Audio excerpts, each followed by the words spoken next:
Hi everybody, I'm Bonnie Barker with BonnieBayCrochet.com, and you've come to video number 3 of this Orlaith Robe Sweater. I really hope you're enjoying this crochet along as much as I am. Now, if you've come to this video for the very first time and have not seen video number 1 or video number 2, please go to my home page and check out the introductory video as well as video 1 and video 2 so that you'll understand what's going on at this point. If you've come to this video, you should have the back, the front 2 panels, and the 2 arms, the 2 sleeves already crocheted. Now there is one step, it's an optional step. Personally, I didn't have a need to do this, but should you find a need to want to block your pieces into shape, please go ahead and do that before sewing them together. For those of you making the larger sizes, you may find a need to block especially the top or the sleeve caps, just to make sure that it is a shape that will be able to be eased in more easily into the project or into the sleeve space, okay? So anyway, I'm gonna go ahead and show you how to sew it together, and we're also going to work this wonderful ribbed collar all the way around back and forth. So we are on the home stretch, everybody. Well, if you haven't already, please hit that subscribe button, thumbs up, and that notification bell so that you don't miss any of the other new offerings that I have coming your way. And I have a lot of great things lined up for this fall and winter. Let's go ahead and get started. You're also going to need 3 large buttons, approximately 2.5 inches in diameter. Feel free to be creative with what you choose for this. All right, now that we have a stack of fabric pieces, it's time for us to begin sewing these together. You're going to need thread, sewing thread that is as close to your original color as you can find. Yes, this is very important. And you're going to need pins to pin the pieces together, or let me show you another option. This is something that is available at a lot of craft stores, and I'll put a link in the video description below if you want to try to find some of these. These are called knit picks. They didn't ask me the name of these. I might have called them crochet picks, but anyway, just a little joke there. So these are really great for piecing things together. Let me show you the first thing that we're going to sew in just a minute, but I just wanted to show you. First, going to need the back, and you're going to need the 2 panels that we crocheted. Now when you crochet these, when you sew these together, make sure that this part, which is the arm, faces outward as we sew these on, okay? The inside should go down for the neckline. So it's a small thing, but make sure that you pay attention. These go to the outside, and when you put these together on to the main piece, put the front side, okay, the front sides facing one another. Okay, so you should see only the back sides, and the arms are going to match like this. We're not going to sew this seam yet. We're not going to touch that one. We're only going to sew the seam across the top. And what's really nice about these knit clips is you can join where you want to sew them together. And as you line these up, make sure that you line this up stitch by stitch where the cables are so that it looks like one continuous cable from the front to the back. Okay, so go ahead and line those up, these together. I'm just going to use regular sewing thread and a needle. Some people, a note about that, some people may prefer to use yarn and a yarn needle. That's an option to you if you like. However, if you do that, I think you're going to find that your seams are going to be much bulkier, and you might want to actually just consider using thread for this particular thing. Okay, now that we have the back and the 2 front panels sewn together, notice that I still have the back side out. The front sides are facing inward. We are going to join our sleeves. Okay. Now these are, for the most part, reversible, but you may want to take thought into how you want the arm part to look, the wrist that goes over the wrist. If you want this side to be showing when it's completed, or if you want this side to be showing. I want this side to be showing where there's not that prominent chain showing. So what I'm going to do is, this is the front side, so I'm going to place it down so that the back side is facing up. And what I'm going to do is I'm going to open the part, and I'm going to go ahead and put a marker, and I am still using my knit clips here, and I'm going to find the seam, which is right here. So this is the center, okay? And on my sleeve, I'm going to find the center stitch. You can just do that by folding this in half, and it's right here. So now I'm going to line up the center of the top of the sleeve to that seam that we just completed here in joining the front panels. Okay, so I'm going to go ahead and secure that. And now what I'm going to be doing is I'm going to work in the stitches. I'm going to line up this underarm section here. Let me go ahead and clip that. And also the other underarm part on the other side. Now, no matter what size you have, you're going to notice that this is not going to line up exactly, okay? You're going to have to do what we call easing in the stitches. So, in other words, we are going to try to do this very carefully. You're going to have to work with it, but this will work out, I promise you, in the long run. All right, so let's go ahead and we're just going to kind of ease this in. And that's what's great about these knit clips, is you can work with it. You can take it out if you don't like it. It's easier to deal with, and you don't have to worry about stepping on needles and getting them embedded into your feet when you lose them in your workspace. Okay, so that looks about right. Okay, so this is, again, not going to be stitch by stitch, row by row. It's going to be more of an easing in, because you're going to want a little more give and take with the arm section. So this is perfectly normal. So I'll go ahead and line these up.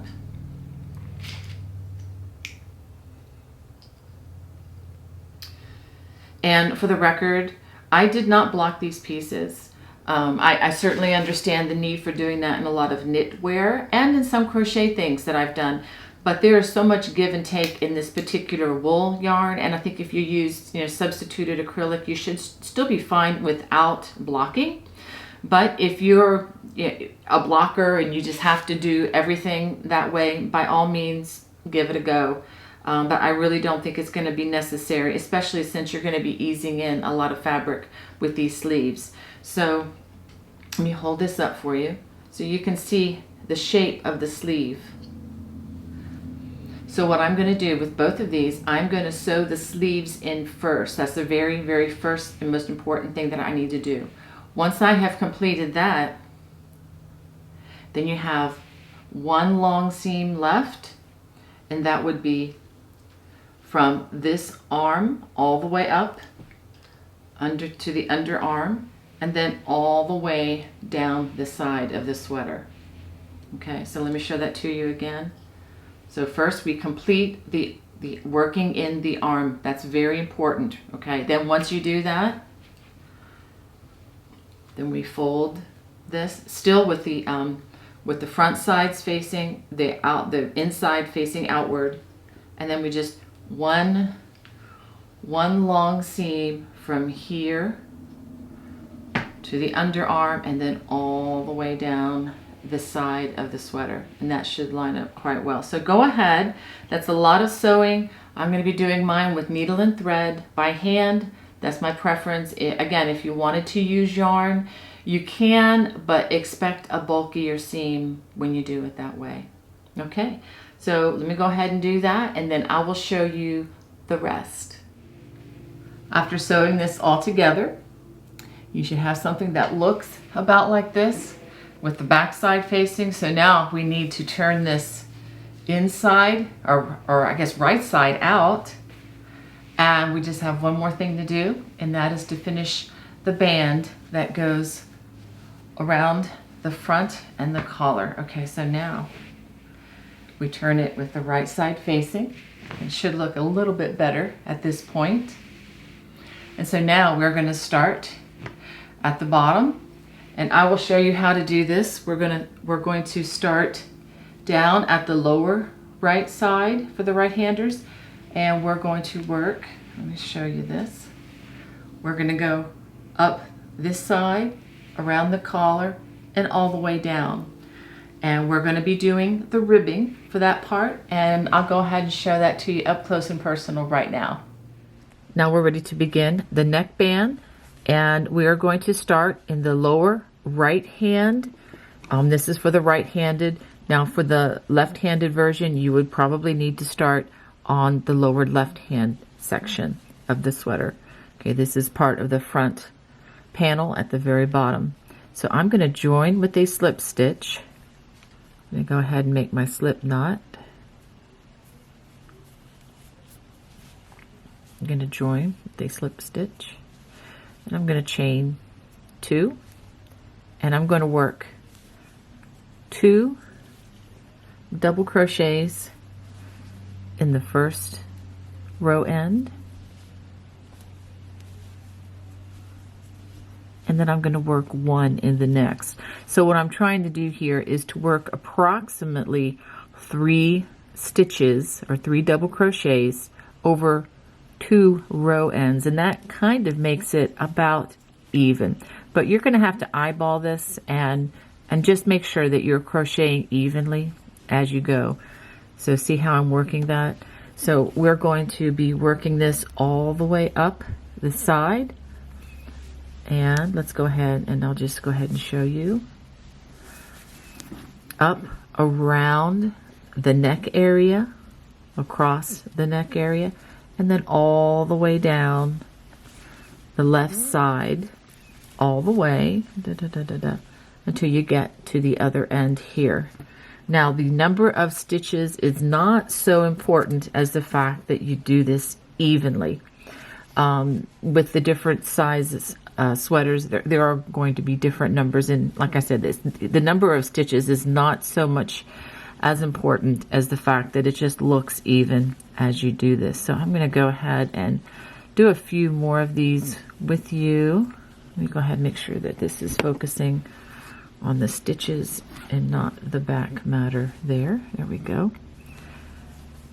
So see how even that looks? If it looks, too bunched up, you need to try again, or if it looks too spread out, you need to try again. But again, if you just average about 3 stitches for every 2 rows of row ends, you should be fine.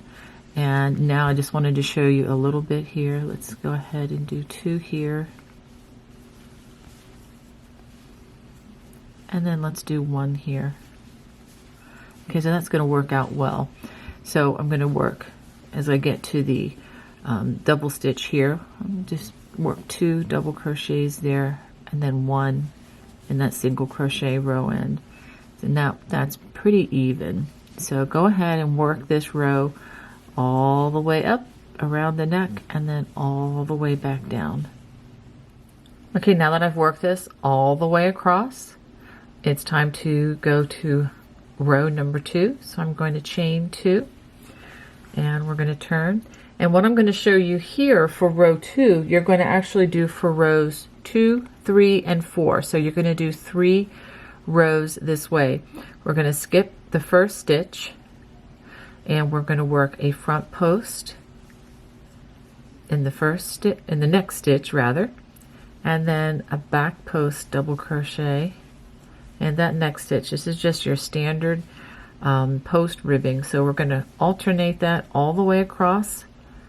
Front post double crochet and back post double crochet. Here you go, all the way across. We're going to work a half double crochet worked in that turning chain right there. So make sure you just work a half double crochet, chain 2, turn, and then begin again with the front post and the back post. As you do rows 3 and 4, make sure you work front post over front post stitches and back post over back post stitches. So go ahead and work rows 2, 3, and 4. This is the width of the band after having completed 4 rows. Now I'm going to use some stitch markers to decide where I'm going to put the buttonholes for these large buttons. The first one I'm actually going to put right below where the decreases started for the front opening. I'm going to put the first button, let's see, I'm going to start it right here. It's going to take 4 spaces, so 1, 2, 3, 4. I'm going to just put it right there. Okay, so that's one button. Now I just have 2 more buttons, and it's really up to you how you want to space these out. And so I'm going to go ahead and put one here. 1, 2, 3, 4. Do that. And I'm just going to guesstimate on this last one. What I'm actually going to do is I'm going to count how many stitches are between here and here, and then I'm going to put that same amount of stitches between this buttonhole and the next buttonhole. So feel free to play around with this and decide, you know, where you want your buttons. And so once we do that, we're ready to begin. We're actually working on the other side right here. And what we're going to do for, this is row number 5, we're going to chain 2, and we just continue in the pattern. Now here I'm going to actually be starting with the back post because that's the way it ended for me, but we're going to just alternate front post and back post double crochets until you get to the first buttonhole where the stitch marker is. So go ahead and work until you get to the first stitch marker.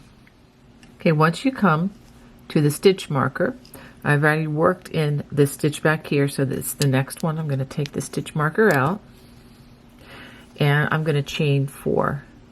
1, 2, 3, 4, and we're going to skip 4 stitches. 1, 2, 3, 4, and then we're going to resume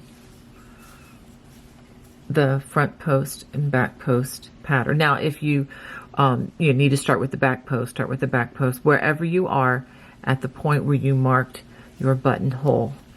So go ahead, and then we continue to work in pattern stitch with the front post and back post double crochets until we come to the next one, and we do the same thing. Again, let me just let you look at that. So we skip 4 stitches, 1, 2, 3, 4. We're going to chain 4, and then we just resume the pattern stitch. So go ahead and work that all the way to the end, making sure that you make the buttonholes where appropriate. Now, one other word about this: if you decide that you don't want to have buttons on your sweater, that's fine. Then just skip this part and just continue in the pattern stitch. If you decide to use smaller buttons, you can always adjust the buttonhole smaller, but I think you're going to want some larger buttons for this particular design if you go with that. Now to begin row 6, we begin it the same way with a chain 2, and we're going to work the post stitches again, front post double crochet, back post double crochet, all the way until we get to the first buttonhole, and then I'll show you what to do. Once we get near that buttonhole, make sure you work all the stitches right up until that 4 chain space, and when you get to that space, you work 4 double crochets in that space. It's 1, 2, 3, and 4. Notice I didn't work them in the specific chains, but just loosely in that chain. When we come back on the next row, we're going to be alternating front post, back post as we come back on the other row, and you're just simply going to work front post, back post, front post, back post over this, and it will keep in line with the pattern that is already established. So that's a little preview of what you're going to do after this row. So then we just continue along, front post double crochet, back post double crochet until we get, let me give you a little, just talk you through this, till we get to the next buttonhole, and then we just work 4 double crochets in this buttonhole, and then keep going in pattern stitch, and then the last buttonhole we work 4 double crochets, just worked right over this whole chain, and then we continue all the way to the end. And after you do that, you're going to have to work 3 more rows, and this would be rows 7, 8, and 9, just what we've been doing down here, which is the front post and back post, the same as, you know, the first few rows that we worked down here. So go ahead and finish this row, which is row number 6 with the row number 6 with working in the buttonhole, and then again 3 more rows just working the front post and back post double crochet. So go ahead and do that. At the end of the last round, we are just going to give it a chain and a tug. We're going to clip the yarn and pull it all the way through. Now we are going to hide the loose strands, and just in case you've never seen this before, I'm going to give you a very quick tutorial. You're going to have lots of practice on hiding these loose strands, but after threading the yarn needle, and we want to make sure that we have the back side facing, we're going to run this carefully into the stitches so that it does not show. There are a variety of ways of doing this, but the basic idea is you just want to make sure that this is well hidden into your work. And you want it to be hidden well enough and long enough so that it's not going to pop out. And if it does, you want to be able to have something to re-hide in the event that that does happen. So I'm going to go ahead and just bring that down just like that. And that should be plenty to keep that hidden. And I always give a little pullback on it too. And we're going to want to clip as close to the stitches but without touching the stitches. And that thread is very well hidden. Now the only thing I need to do after I hide all my loose strands is to sew on my buttons. Now we're ready to sew our large buttons onto our sweater. And before I show you that, let me just show you how I've lined this up. I'm going to go ahead and put a picture right here in the video. And I want to show you that I have lined these up from the very bottom. Okay, from the very bottom. Even, you know, you can use these ribbed rows to actually get these as perfect as you can, lining these up just like this as you go. And opposite the opening, right about at the middle of the opening, across on the other side, I've decided where I'm going to put these buttons. And again, I'm using my knit clips to mark these spaces, and I carefully as I went down, lined these little ribs up so that I could add where the other 2 buttons should go. So this way it will make sewing these buttons on so much faster. Now you can use needle and thread to sew these on, but I'm actually going to use yarn since the holes are so large in these buttons that I've selected. Now if you choose buttons that have much smaller buttonholes, it's perfectly fine to go ahead and use thread to sew them on. So I'm just showing you that. So I'm going to go ahead and sew my buttons on just using the yarn like needle and thread, and I'm going to sew them, right in the center where these stitch markers are. Well, I hope you enjoyed making my favorite sweater with me. This literally is my favorite sweater. I've been wearing it for years.